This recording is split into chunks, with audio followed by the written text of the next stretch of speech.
The lights were dim and the air thick with anticipation. The crowd at the Memphis Memorial Auditorium was buzzing, their excitement palpable. It was March 20th, 1974, and Elvis Presley was about to take the stage in his hometown for the first time in 13 years. The last time he played here, he was a rising star, but now at 39 he was a legend. The years had been kind, but the pressure was intense. Elvis knew that tonight he had to prove something to his hometown and to himself. As the first chords of CC Rider filled the air, the audience erupted. Elvis, dressed in a sparkling white jumpsuit, stepped into the spotlight, his presence commanding and his voice strong. It was clear from the start that he was in great form, his voice free of the nasal quality that had plagued him a year ago during the Aloha from Hawaii concert. The energy in the room was electric, and Elvis fed off it, his performance growing more passionate with each note. The crowd roared as he launched into I Got a Woman, a song that had become a staple in his set, but tonight it felt different. Elvis played with a playful urgency, his voice rich and confident. The audience was eating it up, and Elvis, sensing their approval, leaned into the performance even more. After I Got a Woman, Elvis segued into the spiritual Amen, a song that had a deep meaning for him. The backing singers, led by J.D. Sumner, added a powerful layer to the performance, their voices blending seamlessly with Elvis's. The song built to a climactic finish, with Elvis giving it a bluesy edge that sent shivers down the spine of everyone in the room. As the pace slowed down, Elvis moved into Love Me, a familiar tune that had been featured on his previous live albums. But this time he played with the melody, adding a new level of depth and emotion. The audience, recognizing the song, sang along, creating a powerful connection between the performer and his fans. Next came Trying to Get to You, a song that had been a part of his live set for a couple of years, but had never been recorded live until now. Elvis's performance was anything but subtle, his voice raw and powerful. The crowd was on their feet, and the energy in the room was reaching new heights. Then Elvis and his band launched into the rock and roll medley. Long Tall Sally, Whole Lotta Shackin' Going On, Flip Flop and Fly, Your Mama Can't Dance, Jailhouse Rock, and Hound Dog were all performed with the intensity that left the audience breathless. The medley was a whirlwind, but Elvis was in total control, his voice and presence dominating the stage. After the medley, the pace slowed down with Why Me, Lord. J.D. Sumner took the lead on this gospel song, but it was Elvis's powerful choruses that stole the show. The performance was a highlight of the night, and the crowd was moved to tears. The spiritual intensity of the song was palpable, and it was clear that Elvis was connecting with his roots in a way that he hadn't in years. How Great Thou Art followed, and it was a performance that would go down in history. Elvis's voice was strong and focused, and the song had a power that transcended any religious boundaries. The audience was silent, hanging on every word, and when the song reached its crescendo, the applause was thunderous. The performance was so moving that it would later win a Grammy Award, and it was a moment that no one in the audience would ever forget. As the night wore on, Elvis continued to deliver. I Can't Stop Loving You was a crowd favorite, and Elvis added a touch of Blueberry Hill to the beginning, a playful nod to his fans. The performance was bombastic, but it was also utterly compelling, and the audience was thoroughly entertained. Help Me, a live version of the song recorded at Stax in December, was a welcome change of pace. The song was well sung, and the audience appreciated the break from the high-energy rock and roll. An American Trilogy was next, and while it was a bit faster than usual, it still had the power to move the crowd. Elvis's phrasing was different, but the performance was still strong. Let Me Be There, a recent hit for Olivia Newton-John, was a pleasant surprise. The song was upbeat and country-tinged, and Elvis's performance was a welcome diversion from the rock and roll material. The audience loved it, and the encore added a nice touch to the performance. My Baby Left Me was a rare choice for the set, but Elvis delivered a fine performance. The song was far removed from the 1956 version, but it was a respectful and serious take on a classic. The crowd was on their feet, and the night was reaching its climax. As the final notes of the show faded away, the audience was on its feet, cheering and applauding. Elvis, drenched in sweat and smiling, took a deep bow. He had done it. He had proven to his hometown and to himself that he was still the king. The night was a triumph, and the recording of the concert would go on to be one of the most beloved live albums in Elvis's catalog. But the night wasn't over yet. The crowd was still chanting, "Elvis, Elvis," and the king knew exactly what to do. He stepped back onto the stage and the lights dimmed once more. The night was just getting started. Elvis Presley's live performances in March 1974 were something special. His voice was strong, and he seemed to be having a great time on stage. Songs like Lottie Miss Claudie and Can't Help Falling in Love showed just how much he had grown as a performer. Fans and critics alike were blown away by his energy and the new arrangements of his classic songs. The album from this tour, though released quietly, received mostly positive reviews. People noted that Elvis sounded better than he had in years, and the album was seen as one of his best, but the magic didn't last. By May 1974, during his shows in Lake Tahoe, Elvis's performances began to lose their luster. They were still good, but not as special as before. The next tour saw a further dip in quality, and critics started to notice. One reviewer from Philadelphia wrote that Elvis seemed more like a slick, showbiz phenomenon than the heartfelt performer he used to be. In August 1974, Elvis tried to turn things around with extensive rehearsals for his Las Vegas season. He worked on new songs and even dug up some old favorites. The opening night was memorable, but not for the best reasons. Elvis's performance was lackluster, and he sounded tired. His speech was slurred and he seemed out of sorts, but things improved over the next few days. By the middle of the season, Elvis was back in good form, and the shows were enjoyable again. However, as the season went on, Elvis's behavior became more erratic. He would bellow through his songs and spend more time talking to the audience than singing. He even gave lectures on karate and discussed personal issues like the paternity suit from 1970. On the final night, Elvis confronted the rumors about his health and personal life, threatening anyone who spread lies about him. Despite the intensity of the moment, the press mostly downplayed the incident, and fans still supported him. In October 1974, Elvis's bizarre behavior continued during another tour. He claimed he was wearing a bulletproof vest and had trouble concentrating. Critics and fans began to express their disappointment. One review from Indianapolis noted the subdued faces of the audience, who felt the concert was a rip-off. January 1975 marked Elvis's 40th birthday, and the press started to ridicule him. Headlines like "Elvis Presley Fat and 40" became common. Reports of his health issues and weight gain fueled the gossip. Elvis even postponed his Las Vegas appearance and spent time at Graceland, trying to get back in shape. Despite these challenges, he eventually returned to the studio in March 1975 for a recording session that produced one of his best albums since 1970, titled Today. The album opened with Trouble, a high-energy rock song that showed Elvis still had it. And I Love You So was a powerful ballad that showcased his vocal prowess. Susan When She Tried and Woman Without Love were country gems, while Shake a Hand blended country and gospel.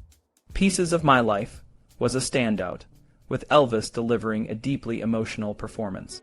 Fairytale, though a bit weaker, still fit the album's overall tone with its pure country feel.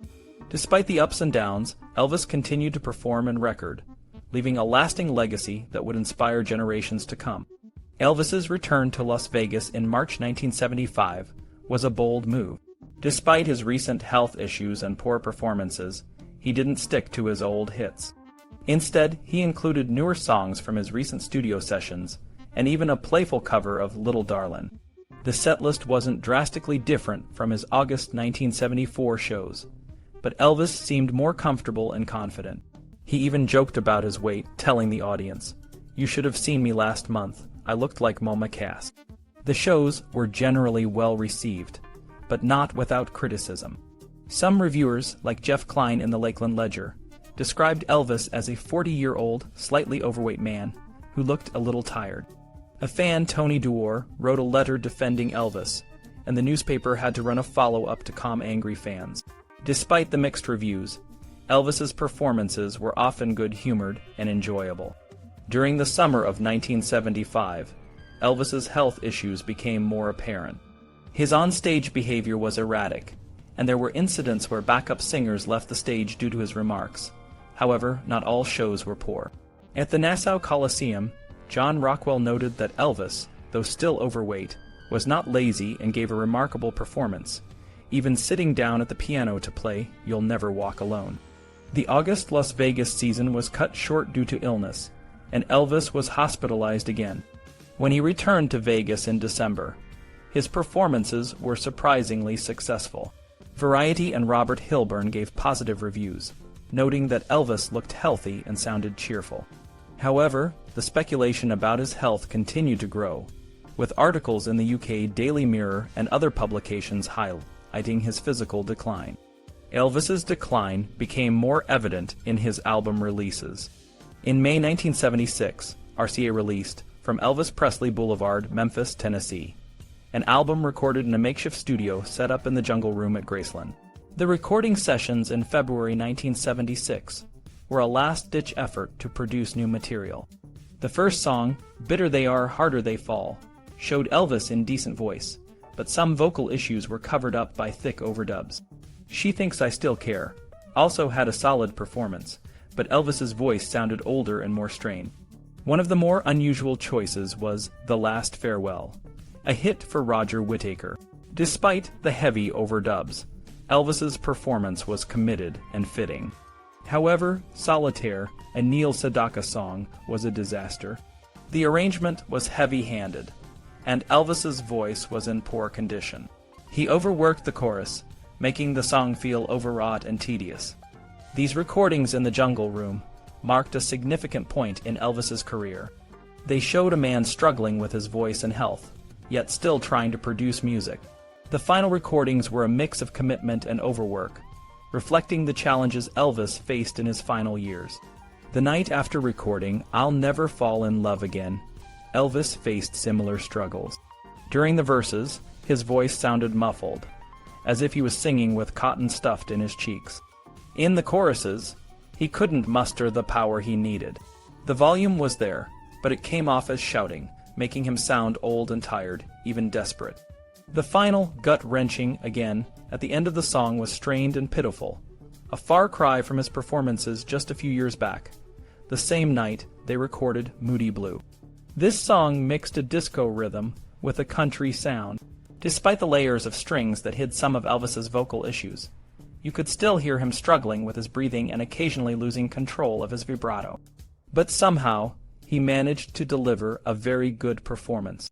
The song became the title track of the final album, released during his lifetime. For the Heart was a country rocker with a more upbeat tempo. It was written by the same composer who penned Burning Love. Elvis's producer, Felton Jarvis, had previously overseen a country version of the song by Teresa Brewer the year before. Comparing the two versions, it was clear that Elvis was running on empty. Brewer's version was bright and lively, but Elvis's lacked the energy. His voice was too heavy and lumbering. When he sang Had a Dream at the beginning, he failed to hit the higher note straight away, sliding up to it instead. He sounded like he didn't have enough energy to tackle the song, sometimes even falling behind the beat. The end result was sad. Hurt became a staple in Elvis's live shows from March 1976 until his final performances in June 1977.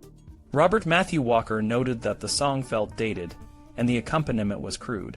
Elvis tried to belt it out in an over-the-top style, similar to his 1970 performance of Rags to Riches, but it didn't work.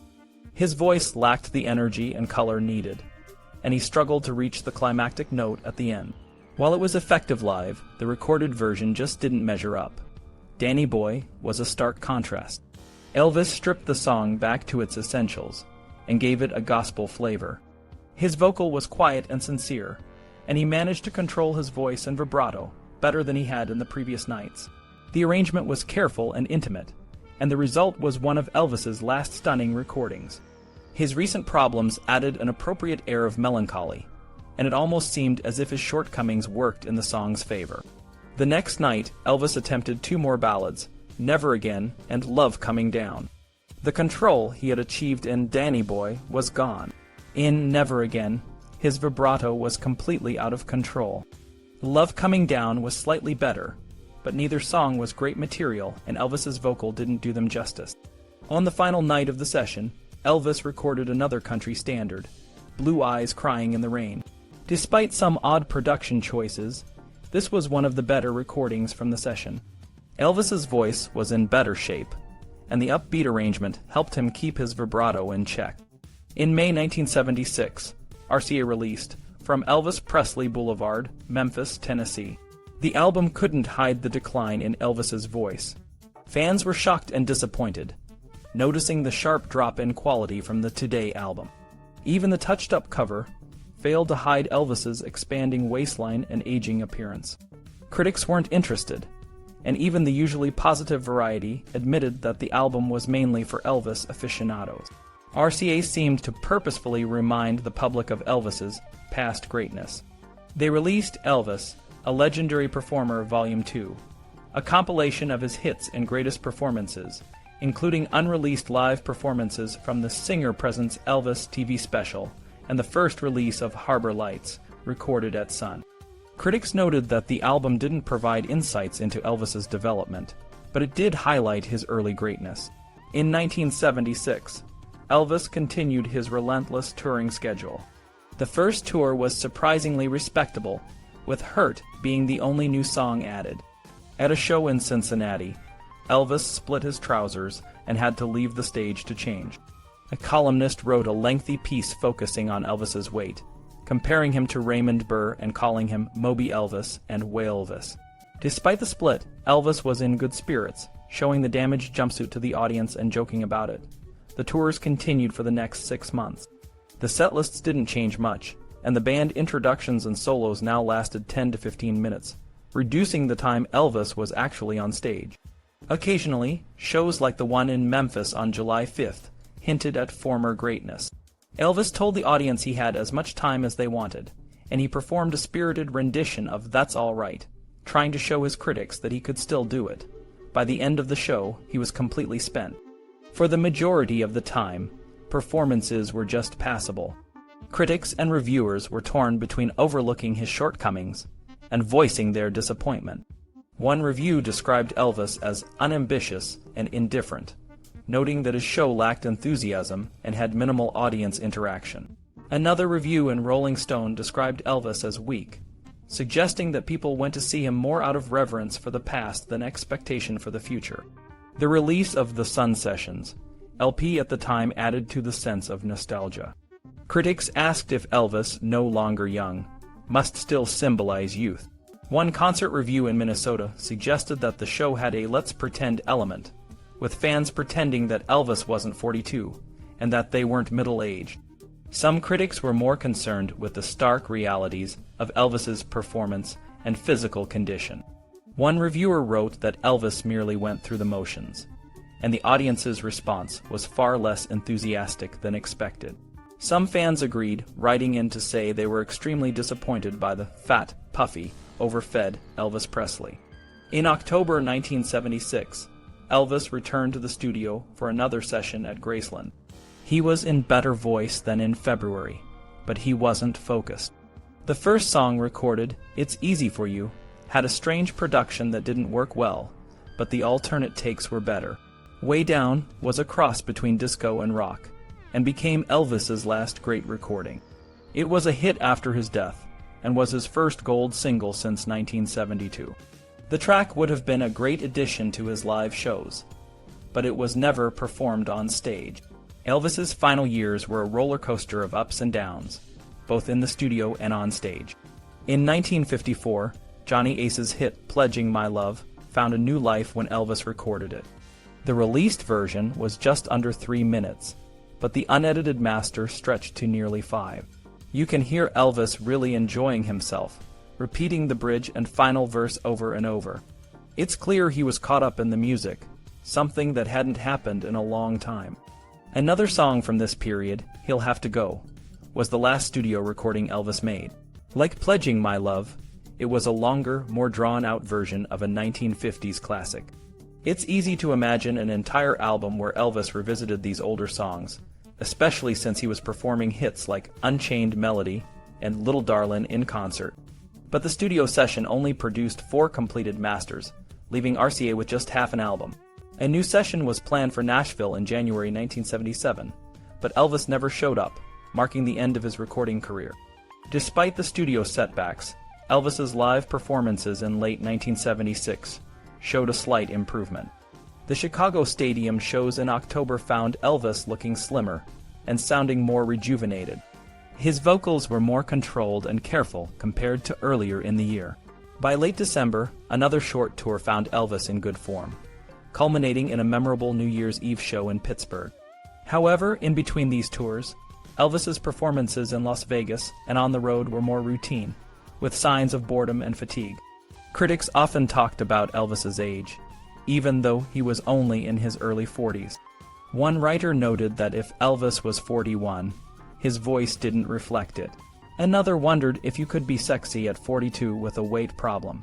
It seemed as if people were treating Elvis like he was much older, possibly because he had been in the public eye for so long or because of the health issues reported over the past few years. The quality of Elvis's performances took a hit by the first tour of 1977.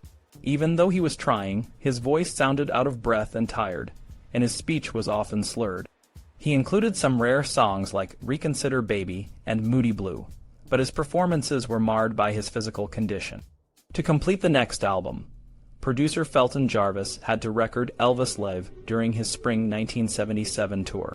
Despite weeks of recording, only 3 new songs made the cut. Unchained Melody was a standout, with Elvis playing the piano and delivering a powerful performance. However, the original recording was ragged, and the overdubs improved it significantly. Little Darlin' was a fun but jokey performance, and If You Love Me Let Me Know was a weak addition to the album. The album Moody Blue was released in June 1977, and despite the difficulties in putting it together, it was a step up from the previous album. From Elvis Presley Boulevard, Memphis, Tennessee. The album received mixed reviews, with some critics praising its quality and others calling it a disappointment. Elvis's live performances, however, continued to decline. A CD of recordings from the spring tours showed Elvis struggling for breath and mumbling through song. Songs like Lottie Miss Claudie and Bridge Over Troubled Water were labored, and the Mystery Train Tiger Man medley sounded lifeless. The arrangements were slower, making the overall sound bare and unimpressive. Reviews of Elvis's concerts were increasingly negative. In Toledo, a reviewer called Elvis a parody of his past performances, and noted that the only standing ovation came when he stopped singing. Fans, however, remained loyal, and criticized the negative reviews. One fan wrote that Elvis in Toledo was an honor, and another called the review thoroughly disgusting. Despite the poor reviews, a deal was made for a new TV special, which would be filmed on tour in mid-June. The first show recorded was a mess, with Elvis slurring his words and barely able to sing. The second show was an improvement but still poor. The TV special aired in October 1977, along with a double LP of the concerts. The first album featured the songs from the TV broadcast, while the second included other performances. The TV special opened with CC Rider, which was solid, but Elvis's speaking voice was higher and nervous. That's All Right was refreshing with a more sedate pace, but Are You Lonesome Tonight was difficult to listen to, with Elvis sounding embarrassed and struggling with his voice. Teddy Bear Don't Be Cruel medley was a throwaway, and You Gave Me a Mountain was one of the few moments where Elvis seemed more in control. Jailhouse Rock was rushed, and How Great Thou Art was a challenging listen. I Really Don't Want to Know was a highlight with a back-to-basics feel. Hurt was faster and less impressive, and My Way was a solid performance, especially considering what happened a few weeks later. The second LP opened with I Got a Woman, which was both embarrassing and tedious, and Love Me was another throwaway.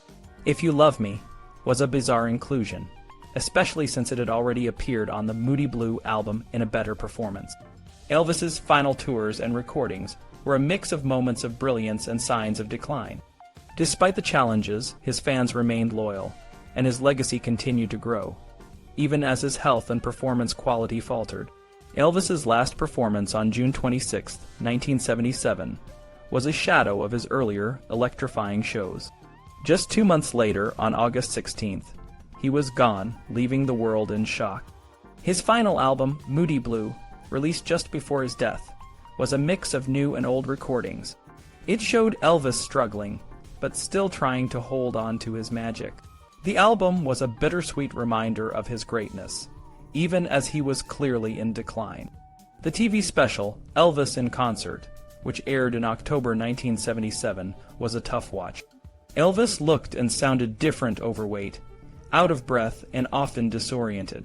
The special was meant to be a tribute, but it ended up being a painful reminder of how far he had fallen. The album that came with it was no better, with Elvis's vocals often off-key and his energy low. Critics were harsh, but many fans still saw the effort and the spirit he tried to bring to each performance.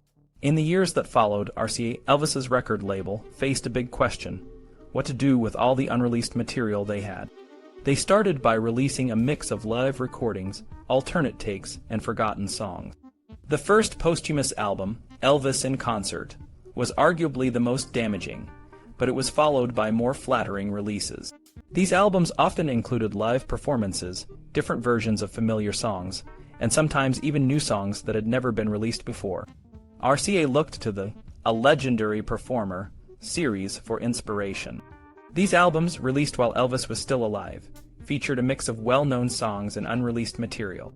They did well, and RCA decided to continue this approach after Elvis's death. He Walks Beside Me focused on inspirational songs, while Mahalo from Elvis featured recordings from his Aloha TV special. Elvis Sings for Children and Grown-Ups Too was a collection of kid-friendly songs with a rare outtake thrown in to attract adult fans. One of the most notable releases was Our Memories of Elvis, which allowed listeners to hear Elvis's 1970s studio recordings without the overdubbed instruments. This was followed by a second volume. Another interesting release was The Guitar Man, which took songs from Elvis's last decade and added new backing tracks to make them sound more modern. It was an experiment that some fans loved and others hated. RCA approach was cautious at first, but things changed with the release of the Elvis Presley box set in 1980. This 8 LP set was a comprehensive look at Elvis's career, including rare live recordings and alternate takes. It was a revelation, showing fans and new listeners just how much Elvis had accomplished. The set included the 1956 Las Vegas recordings, the 1961 Hawaii concert, despite the poor sound quality, and performances from his Las Vegas shows in the early 1970s. It was a treasure trove for fans and a fitting tribute to Elvis's legacy. In 1984, RCA released a Golden Celebration to mark what would have been Elvis's 50th birthday. This set focused on his 1950s material, including recordings from his TV appearances and early concerts. It also featured home recordings and outtakes from the 1968 TV special. The set was a love letter to Elvis's early years, a time when he was at the height of his powers. Despite the decline in Elvis's later years, his legacy lived on. The posthumous releases showed a complex artist sometimes struggling, sometimes brilliant, but always trying his best. As the years went by, Elvis's popularity ebbed and flowed, but his impact on music and culture remained undeniable. His fans continued to celebrate his music, even as they grappled with the reality of his passing. Between the 1980 and 1984 box sets, the way Elvis Presley's music was released became a bit strange. An album called Greatest Hits Volume 1 was supposed to be a collection of his best songs, but it included live recordings that didn't fit the title. It even had an extended version of The Sound of Your Cry, which also became the title of a UK album. In 1982, Memories of Christmas came out with different versions of songs that weren't edited or mixed like the original recordings. In 1983, a fourth album in the Legendary Performer series was released, which had new songs and live performances from Madison Square Garden in 1972, along with a re-recorded version of Swing Down Sweet Chariot from 1968 and the first home recordings ever released. Around this time, Joan Deary, who had been producing Elvis's albums, was replaced by Greg Geller. Geller was more interested in making albums that focused on Elvis's best moments, like his 1950s hits, the 1969 Memphis sessions, and his blues music. In Europe, an album called Essential Elvis, the first movies, changed everything. It had the original versions and different takes of songs from movies like Love Me Tender, Loving You, and Jailhouse Rock. When this album was released internationally by RCA, it marked a big change in how the label treated Elvis's music. By 1991, 2 more volumes in the Essential Elvis series were released, covering songs from 1957 and 1958. During this time, other albums like The Alternate Aloha, The $1 Million Quartet, and an expanded version of the NBC TV special soundtrack were also made available. By the 1990s, RCA seemed to have figured out how to release Elvis's music in a way that highlighted his achievements. The Elvis in the 90s series brought out most of his original albums on CD, and the soundtracks were repackaged in a series called Double Features. Lavish box sets focusing on the 1950s, 1960s, and 1970s were released, and in 1997, Platinum: A Life in Music came out. This 4-CD set told Elvis's story through alternate takes and unreleased material. Another 4-CD set, Today, Tomorrow, and Forever, followed, giving fans more of the unreleased performances they wanted. These releases helped make sense of Elvis's legacy, showing just how much great music he made. In the late 1990s, a new label called Follow, that Dream FTD, was created for collectors. Named after Elvis's 1962 film, FTD has released nearly 200 albums, many of which contain a lot of previously unreleased material. The label started by releasing well-structured CD of outtakes from movie soundtracks, 1960s, Nashville Sessions, 1969, Memphis Recordings, a 1970 session, and the Jungle Room Sessions of 1976. Along with these, FTD released live recordings from the 1970s, mostly soundboard recordings, and some professional recordings from 1969, 1970, 1972, and 1977. Later, FTD started a series called Classic Album, where each album was a double CD featuring the original album in its original order, followed by bonus material like alternate takes. Some of these albums, like Love Letters from Elvis, were not very good and didn't deserve the classic label. Despite this, almost all of Elvis's non-soundtrack albums have been given the classic treatment. This can confuse people who might not understand why an album like Elvis Now, or From Elvis Presley Boulevard, Memphis, Tennessee, is considered a classic. FTD also released a lot of live recordings from the 1970s, which can be problematic. Some of these show Elvis in poor form, like the 2003 release Dragonheart, a soundboard recording from 1974. Fans have noted that Elvis sounded flat and out of breath. Other releases from 1976 and 1977 show Elvis in even worse condition. However, there are also releases where Elvis sounds great, like the 1976 Chicago Stadium shows and the 1974 Hometown shows. FTD is in a tough spot. They are trying to meet the demands of hardcore fans who want every bit of Elvis material, but this can harm how future generations view Elvis. The label has released multiple concerts from the same tours and seasons, which can exploit fans who buy everything. These recordings can also end up on platforms like YouTube, making them accessible to everyone, not just collectors. At the retail level, Elvis's catalog has become a mess. There are over 100 Elvis compilations available, and many of his original albums are only found in box sets. The FTD label is hard to find, and the prices are high for new fans. This is a far cry from the early 2000s when Elvis was popular, with hits like A Little Less Conversation and successful compilations like Elv1's 30-1 hits. Now, as we approach the 40th anniversary of Elvis's death, the retail product often lacks imagination and quality. The Legacy Edition series, which should have been deluxe versions of Elvis's key albums, has become a series of twofers with little connection to the main albums. For example, the Elvis Country Legacy Edition includes an extra disc of Love Letters from Elvis, instead of high-quality material related to the main album. This is a missed opportunity and shows lazy programming. The Today album, which doesn't belong in the series, is paired with soundboard recordings from the 1980 Elvis Aaron Presley box set. Even the 60th anniversary of Elvis's first recording session in 1954 was ignored in favor of a compilation called Bossa Nova Baby, the Ultimate Elvis Party Album. Since Elvis's death in 1977, many new discoveries have been made, from demo recordings at Sun to home recordings, live concerts, and forgotten studio masters. Elvis's place in cultural history is secure, but his core work has gotten lost in the endless stream of compilations and reissues. His music is often treated as a way to make money, rather than as a legacy to be preserved and celebrated. The story of Elvis Presley's music legacy is a bit like a tangled mess of guitar strings. For a long time, Sony, the company that owns Elvis's music, has been more focused on making money than on introducing Elvis to new fans. They've been putting out the same old songs over and over again, in different packages, hoping that fans will keep buying them. It's like giving the same sandwich to someone every day, and expecting them to be excited about it. Elvis's music is amazing, but it's hard for new fans to find their way through all the confusion. Imagine if you wanted to learn about Elvis, but every time you tried, you just ended up with a mess of different versions of the same songs, or albums that are hard to find. It's like trying to read a book where the pages are all mixed up. In the 1990s, things were a bit better.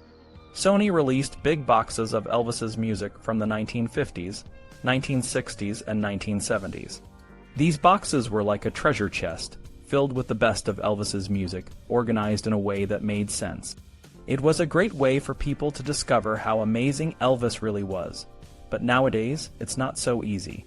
You have to dig through a lot of stuff to find the good stuff. If Elvis is going to be remembered for his music, and not just his famous dance moves or his wild clothes, something needs to change. The music needs to be organized and presented in a way that makes it easy for new fans to enjoy. It's like cleaning up a messy room, so that you can actually see what's in it. If Sony can do this, maybe more people will discover why Elvis was such a big deal in the first place. But it's not just up to Sony. Fans can help too. By talking about Elvis's music and sharing it with others, they can keep the spark alive. It's like passing on a secret that you really love. If enough people do this, maybe one day, Elvis will be remembered for the incredible artist he was, and not just for the way he looked or acted.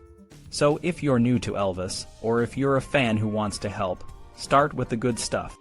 Listen to the great albums, and share them with others. It's the best way to keep Elvis's legacy alive, and to make sure that his music continues to inspire new generations.